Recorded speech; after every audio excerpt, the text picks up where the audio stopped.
اتنا حیران کن قرآن کی زبان کا معجزہ، کرنا تو دور کی بات، اس کو سوچ بھی انسان کیسے سکتا ہے۔ سورہ نمبر 31 سورہ لقمان، اس کی 34 آیات، سورہ نمبر 68 سورۃ قلم، اس کی 52 آیات۔ آیات کو ایک دوسرے سے ضرب دے دیں، 34 ضرب 52، یعنی کہ 34 کو 52 دفعہ جمع کریں یا 52 کو 34 دفعہ جمع کریں، یہی ہوتا ہے نا ضرب دینا۔ تو 34 ضرب 52 1768۔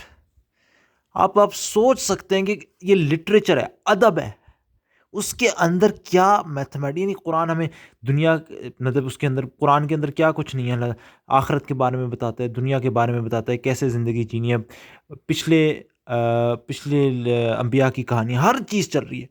اس کے درمیان میں 68 اور 31 کے درمیان میں کتنی آپ کو صورتیں ملیں گی؟ کافی زیادہ، کم از کم 30-40 صورتیں ہیں اس کے درمیان۔ ان صورتوں کی صرف آیات جمع کرنی ہے، یعنی سورہ نمبر 32 کی 30 آیات، سورہ نمبر 33 کی 73 آیات، اس طرح آخری تک۔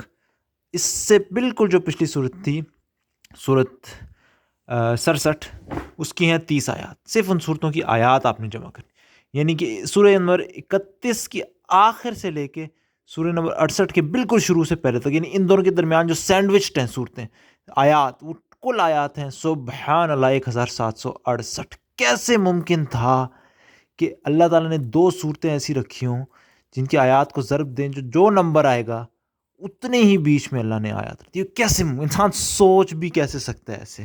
سبحان اللہ۔ مزید موجات کے لیے سبسکرائب کریں۔